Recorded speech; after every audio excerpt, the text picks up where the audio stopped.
Hello guys, welcome back to our channel. In this video, we will discuss the Lewis structure of PCl6 minus ion. For that, we will count total number of valence electrons.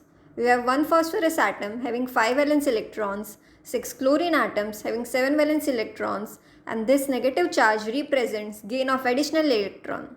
Now that equals to a total of 48 valence electrons. For the arrangement of atoms, we will place phosphorus in the center and arrange 6 chlorine atoms around it. Now we will place 2 electrons in between each atom for bond formation. Doing that, we have used up a total of 12 valence electrons and still left with 36 more. Now each chlorine needs 6 more electrons for completion of octet.